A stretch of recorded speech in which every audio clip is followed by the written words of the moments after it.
안녕하세요. 에릭민 강사입니다. 자, 11월 25일 정기 토익 파트 5 리뷰를 시작하겠습니다. 자, 이번에는 문법 문제는 다소 평이한 수준이었고 어휘 문제가 비중이 좀 컸고 어휘 문제가 학생들이 느끼기에 체감 난이도가 높게 느껴진 것 같은데 많은 학생들이 오늘 어휘 문제가 까다로웠다고 이야기했습니다. 그런데 학생들이 까다롭게 느낀 문제들 또는 혼란스럽게 느낀 문제들도 제대로 학습을 했다면은 올바른 학습 방식으로 공부를 제대로 했다면은 쉽게 풀 수 있는 문제들이 많았습니다. 어려워 보이지만 까다로워 보이지만 쉬운 문제들이 많았고 그런 문제들을 어렵게 느끼지 않기 위해서 앞으로 공부를 어떻게 해 나가야 되는지를 제가 조금 더 중점적으로 요점을 핵심을 두고 설명을 하겠습니다. 자, 1번 문제 전치사 문제죠. 전치사 문제가 나오면은 일반적으로 전치사 뒤에 있는 목적어의 종류만 딱 보고 답을 대충 알 수 있는 경우가 많았죠. 그런데 안 그런 경우도 있다는 걸 우리가 이 문제를 통해서 알아야 됩니다. 지금 trip이라는 명사가 빈칸 뒤에 있죠. trip to Japan, 일본으로의 여행입니다. 그런데 일본으로 가는 여행하는 동안에 여행에서라는 뜻을 가진 in a trip이라는 표현에 익숙한 학생들이 앞에 내용을 보지도 않고 C를 쓴 사람들이 오늘 좀 있었습니다. 절대 이걸 쓰면 안 됩니다. 여기서는. 왜? 답이 될 가능성은 물론 있지만 앞에 내용을 봐야 됩니다. 미스 박이 새로운 여권을 발급받았다 뜻이 되죠. 여권을 발급받은 것은 해외여행을 가기 위해서 받은 거지 해외여행을 가서 여권을 발급받는 것은 현실적으로 있을 수 없는 일입니다. 토익에서는 반드시 현실적으로 말이 되는 문장만 시험에 나온다. 아시겠죠? 철저하게 현실적인 문장만 시험에서는 정답이 된다. 토익에서. 그래서 정답은 해외여행을 위해서라는 뜻이 되겠죠. 정답은 A가 답이 됩니다. 전치사 for의 가장 기본적인 뜻이죠. 무엇을 위해서 목적을 의미하는 거. 그렇기 때문에 이거는 문맥의 흐름을 조금만 파악을 했다면 아주 쉽게 맞출 수 있는 단순한 문제인데 이걸 제대로 파악하지 않았기 때문에 덤벙대다가 또는 너무 빨리 풀려고 하다 보니까 전치사를 엉뚱한 걸 쓰는 실수를 하는 학생들이 있었다. 정말 아깝겠죠. 이 문제를 틀린 사람들은 해석을 못해서 틀린 게 아니라 해석을 안 해서 틀린 학생들이 대부분이었습니다. 다음 2번 문제. 자, 이 문제는 지금 빈칸 앞에 developed라는 이거는 동사의 과거형이 될 수도 있고 과거분사가 될 수도 있죠. 하지만 이거는 동사가 아니라는 걸 쉽게 알 수 있습니다. 일반적으로 동사 뒤에 ed가 붙으면 있죠. 과거형이 될 수도 있고 동사의 과거형이라면은 그죠 ed가 붙죠. 과거분사도 ed가 붙는 경우가 많죠. 과거형과 과거분사가 형태가 같은 경우가 많지만 이게 동사인지 과거분사인지 쉽게 구분하는 방법은 내가 늘 강조하는 게 뭡니까? 타동사는 뒤에 목적어가 있으면은 동사고 목적어가 없으면은 과거분사다. 자, develop 뒤에 목적어 없죠. 과거분사입니다. 그리고 작년에 개발된 solar generator, 태양열 발전기. 자, 수식을 하는 의미가 성립되죠.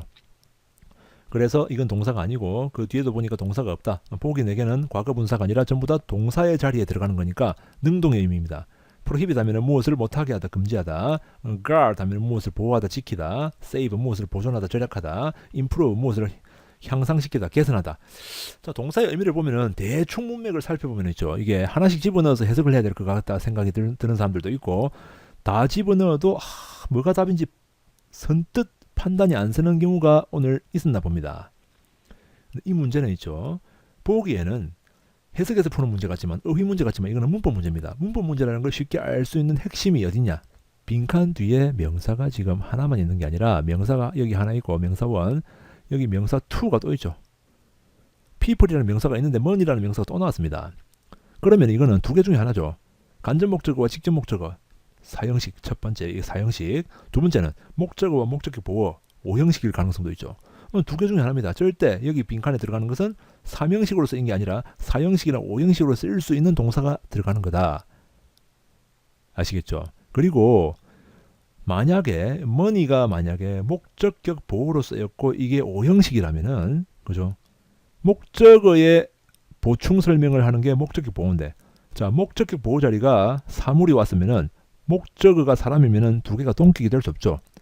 목적격 보호 자리에는 명사가 오는 경우는 목적어와 동격일 경우에만 씁니다. 그렇기 때문에 people과 money는 동격이 될 수 없기 때문에 목적격 보호가 아니다. 그럼 이건 뭡니까? 직접 목적어다. 직접 목적어. 간접 목적어, 직접 목적어 4형식입니다. 보기 4개 중에서 4형식으로 쓰이는 것은 C밖에 없다. 이 3형식으로 쓰이면 무엇을 절약하다, 보존하다, 지키다 뜻인데 무엇을 구하다 뜻도 되고 4형식이 되면 간접 목적어에게 직접 목적어를 보존하게 해주다, 절약하게 해주다 라는 뜻입니다. 태양열 발전기가 작년에 개발된 태양열 발전기가 사람들을 많은 돈을 절약하게 해줬다. 많은 비용을 절감하게 해줬단 말이죠. 태양열을 이용해서 발전기를 돌리니까 전기세가 많이 안 들어간단 말입니다. 여기서 prohibit이라는 동사는 우리가 표현을 알아놔야 되는데 특정한 표현이 있습니다. 자, prohibit은 목적어를 A라고 가정했을 때, 자, from 다음에 행위를 나타내는 동명사가 나오는 경우가 많습니다. 자, 목적어 A를 뭐뭐 하지 못하게 하다 뜻인데, prohibit 이 동사가 빈칸으로 나올 때도 있고 전치사 from이 빈칸으로 나올 때도 있습니다. 반드시 기억합니다. 시험에 종종 나왔던 그런 형태입니다. prohibit 대신에 쓸 수 있는 게 prevent 또는 stop 또는 keep 또는 ban 또는 forbid. 목적어를 뭐하지 못하게 하다. 자, 이런 형태 앞에 쓸 수 있는 동사가 이렇게 여러 가지가 있다. 토익 시험에 가장 자주 나온 동사는 prohibit하고 prevent 두 가지가 제일 중요하게 가장 자주 나왔습니다. 자, 다음으로 넘어갑니다. 이번에는 sells라는 명사 뒤에 빈칸이니까 명사 뒤에 빈칸이니까 복합 명사겠구나 쉽게 알 수 있겠죠. 그래서 보기에서 겉모습만 보고 형태만 보면은 TION 명사의 정답을 C를 써서 틀린 학생들이 오늘 있었습니다. association이 명사는 맞지만 이게 무슨 뜻입니까? 협회 또는 제휴 또는 연합, 연관, 자, 이런 뜻인데 이거는 영업 또는 매출, 판매라는 뜻이죠.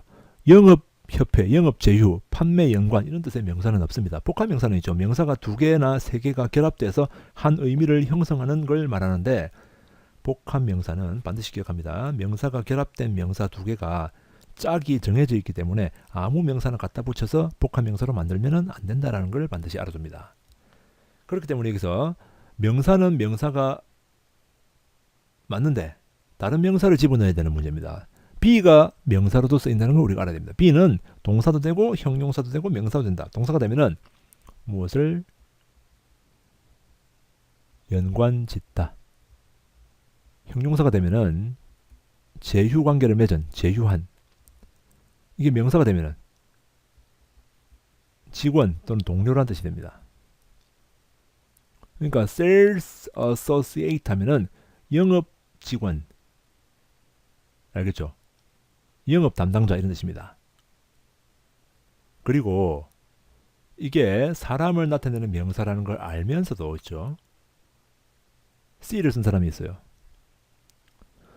의미상 이걸 집어넣어야 맞을 것 같은데 영업사원, 영업협회, 뭔가 이상한데 끄림칙해 하면서도 C를 쓴 사람이 있습니다. 오늘 왜 그랬냐 물어보니까 사람을 나타내는 명사는 가산명사입니다.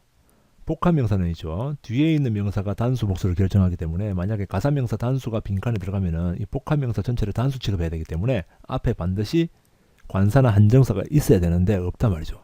그래서 불가산명사로도 쓸 수 있는 협회 또는 제휴라는 뜻을 가진 association을 선택을 했다고 이야기를 했습니다. 하지만 우리가 반드시 알아둬야 되는 게, 자, sales associate가 영업사원이죠. 영업직원입니다. 영업직. 사람을 의미할 때, 직원이라는 사람을 의미할 때는 가산명사입니다. 반드시. 당연히 가산명사죠. 그런데 이게 사람을 의미하는 게 아니라 직책을 의미하는 경우도 있습니다. 직책 자체를 의미할 때는 불가산명사로도 쓰입니다. 이것만 그런 게 아니라 직책을 나타내는 명사 있죠. 매니저 또는 뭐 체어맨, 뭐 프레지던트, 회장, 매니저 이런 거 있죠. 사람을 의미할 때는 가산명사지만 직책을 나타낼 때는 불가산명사로 쓰입니다. 그래서 우리가 이런 걸 반드시 기억을 하시고 문제를 풀 때 참고하시기 바랍니다. 자, 다음 넘어갑니다. 이번에는 consider라는 동사가 있고 뒤에 목적어가 있고, 자, 주어 동사 목적어 완벽한 문장 뒤에 부사니까 정답은 C 찍어버리는 학생들이 있었는데, 자, forgetfully 하면은, 원래 forgetful 하면은 건망증이 심한, 잘 잊어버리는 이런 뜻입니다. forgetfully 하면은 잘 잊어버리게, 깜빡 잊어서 이런 뜻이겠죠. 그러면은 이걸 집어넣어서 해석을 해보면은, 부사를 집어넣어서 해석해보면은, 나는 그 신제품의 이름을 잘 잊어버리게 고려한다 라는 이상한 의미가 됩니다. 전혀 말이 안 되죠. 그러니까 C는 삭제, 나머지는 부사가 없습니다. 그러니까 이거는 부사 자리는 아니라는 거고, 반드시 우리가 기억해야 되는 게 뭐냐면은 consider는 오형식이 될 수 있다. consider 뒤에 목적어 다음에 이거는 목적격 보호란 말입니다. 목적어를 뭐뭐라고 여기다 뭐뭐라고 생각하다 뜻인데 형용사가 들어갈 수 있겠죠. A와 B 중에 답입니다. D는 능동의 의미를 가지고 있는 현재 분사 뒤에는 뭡니까? 목적어가 와야 됩니다. 빈칸 다음에 명사가 없기 때문에 답이 될 수 없고, 자, A와 B 중에 답인데 A는 조금 전에 이야기했죠. 건망증이 심한, 잘 잊어버리는. 그 다음 forgettable 하면 이거는 무슨 말이냐면은 쉽게 잊혀질,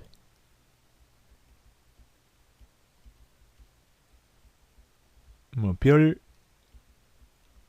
특별한 게 없는.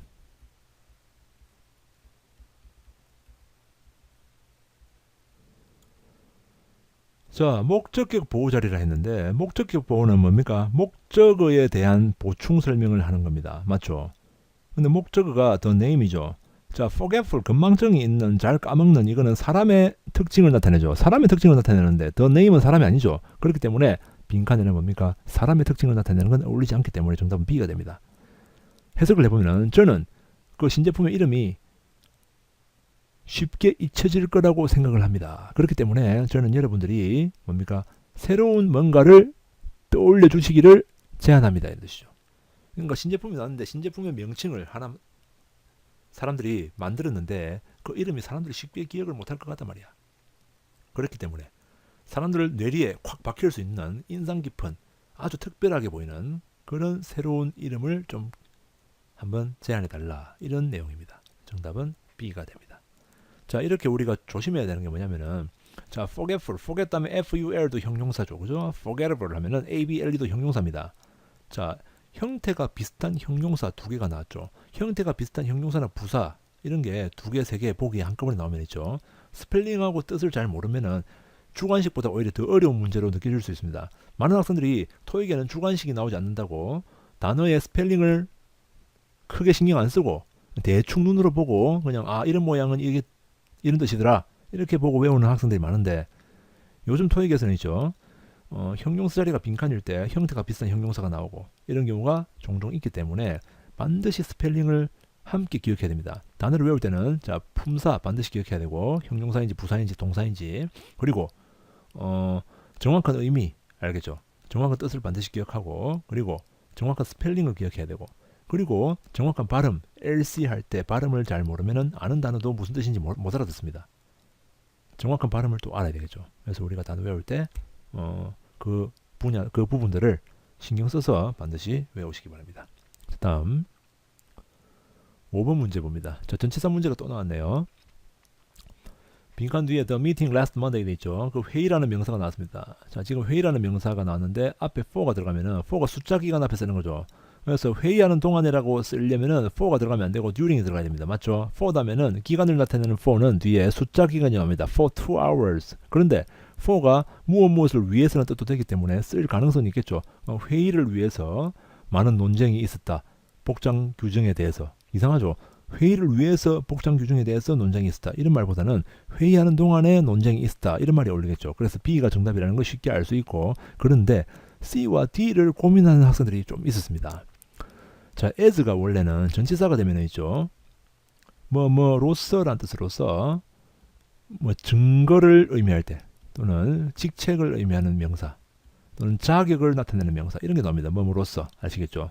무엇의 증거로서, 무엇의 증명서로서, 그 다음에 매니저로서, 회장으로서, 이런 뜻으로 자격이나 직책을 의미하는 명사가 주로 옵니다. 그래서 미팅이라는 명사는 직책이나 자격의 명사도 아니고 무슨 증명서 이런 것도 아니죠. 그렇기 때문에 어울리지 않는다는 것을 알아야 됩니다. as가 접속사로 쓸 때는 주어가 뭐뭐 하면서라는 뜻으로서, 그죠? 때를 나타내기도 하고, 그죠? 시간을 나타내기도 하지만 여기서는 회의를 하면서라는 뜻으로 쓸 수가 없는 as다. 왜? 전치사 할 때는 그런 뜻으로 쓰이지 않는다는 걸 기억해야 됩니다. 그리고 between 뭐뭐 사이에, 자, 뭐뭐 사이에, 회의하는 사이에, 이런 뜻으로 생각하면 말이 될 것 같다고 생각을 하는 학생들이 있는데, 자, between의 특징은 반드시 뒤에는 A and B가 오면은 A와 B 사이에, 자, 몇 개입니까? 두 개죠. 명사가 올 때도 반드시 복수 명사가 와야 됩니다. 두 개. 절대 이렇게 the meeting이라는 단수 명사만 올 수는 없다는 거죠. 뭐와 뭐 사이에, 둘 사이에라는 뜻입니다. 그렇기 때문에 D도 절대 답이 아니다. 이걸 갖다가 회의하는 사이에 논쟁이 있었다, 이렇게 생각을 하고 between을 써버리면 이거는 잉글리시가 아니라 콩글리시가 되는, 콩글리시 아시겠죠? 그래서 회의하는 동안에라는 뜻을 가진 기간을 나타내는 명사 앞에 쓸 수 있는 during이 답이다. 정답은 B. 자, 전치사의 성질을 반드시 정확하게 외우는 연습을 해야 됩니다. 6번 문제 봅니다. 자, 지금 여기서 방문자들은 exercise 해야 된다. Not to get hurt when using the machine. 기계를 사용하는 동안에 다치지 않기 위해서 이런 표현이 나왔고 exercise라는 동사이죠. 이 동사는 자동사도 되고 타동사도 됩니다. 그래서 오늘 자동사로도 될 수 있기 때문에 부사를 써버린 학생들이 좀 있어요. 왜? 조심스럽게 exercise 해야 한다. 말이 되나? 이렇게 생각하고 쓰는 사람들이 있습니다. 그런데 이게 정답이 아니라 정답은 A가 답입니다. exercise는 자동사가 될 때는 운동하다, 연습하다 뜻입니다. 방문자들이 기계를 사용하는 동안에 다치지 않기 위해서 운동을 해야 된다. 연습을 해야 된다. 이상하죠? 조심해야 된다라는 뜻을 나타내는 exercise caution이라는 명사가 들어갑니다. 원래 exercise가 타동사가 되면은 무엇을 발휘하다. 목적어 자리에 caution, 조심 또는 주의라는 명사가 들어가면 조심성을 발휘하다 이 뜻입니다. 즉 우리말로 가장 자연스럽게 번역을 하면은 주의를 하다, 조심을 하다 뜻입니다. 다치지 않기 위해서 기계 만질 때 조심해야 된다 이런 말이죠. 그래서 exercise caution이라는 표현 기억해 두시기 바랍니다. 자, 이번 시험에서 우리가 반드시 내가 강조하고 싶은 것은 아까 이야기했을 때 동사 문제가 나왔을 때 있죠. 동사의 과거형이 보기에 4개 다 나왔으면은 수일치도 똑같고 전부 다 능동태고 전부 다 시제도 과거다. 이런 경우에 하나씩 집어넣어서 해석해야 되는 경우가 종종 있죠. 형용사 자리인데 보기 4개가 전부 다 형용사야. 그러면 해석해야 되는 경우가 종종 있죠. 자, 이런 것처럼 어휘 문제인 경우도 있지만 동사는 있죠. 그 동사의 특징, 이게 사명식인지 사형식인지 오형식인지 자동사인지 타동사인지, 자, 그 특징을 제대로 알면 있죠. 겉보기에 어휘 문제로 보여가지고 해석을 해야 되는 문제 같지만은 의외로 빨리 풀 수 있는 문법 문제가 될 수 있습니다. 그래서 단어를 외울 때, 동사를 외울 때 반드시 자동사, 타동사를 구분해서 외우는 습관을 들이시고, 타동사는 이게 사형식으로 쓰이는지 오형식으로 쓰이는지도 반드시 구분하는 연습을 해야 됩니다. 왜냐하면은 그러면 그렇게 하면 너무 힘들지 않냐고 포기하려고 하는 학생들도 있는데, 그렇게 안 하려고 그냥 너무 짜증난다고 생각하는 학생들도 있는데, 사형식과 오형식 동사, 우리가 외워야 되는 토익에 나오는 사형식과 오형식 동사는 있죠. 아무리 많이 외워도 한 15개, 20개도 되지 않습니다. 그 정도는 우리가 앞으로 공부하면서 충분히 외울 수 있는 분량이기 때문에 너무 그렇게 힘들게 생각하지 마시고 조금만 더 신경 써서 외우시면은 아까 나왔던 그런 문제들도 어휘 문제가 아니라는 걸 쉽게 눈치챌 수 있고, 거기에 맞게 문제를 풀다 보면은 쉽게 답을 쓸 수 있는 문제도 나온다는 걸 기억하시기 바랍니다. 그래서 오늘 시험에서도 어휘 문제로 보였지만은 때로는 문법 문제도 있었기 때문에 어휘 문제라고만 생각하고 해석을 해서 풀면은 15초, 20초, 30초까지 걸릴 수 있는 문제를 문법 문제라는 걸 우리가 바로 알아채고 문법적인 특징만 파악을 하면은 5초, 6초 만에 풀 수 있는 문제가 될 수 있다는 겁니다. 그래서 앞으로 공부를 할 때 더욱 내가 설명한 대로 내가 문제 풀어주는 방식대로 반드시 연습을 많이 해가지고 제 방식을 모두 여러분의 것으로 잘 만드시기 바랍니다. 오늘은 여기까지 하겠습니다. 수고하셨습니다.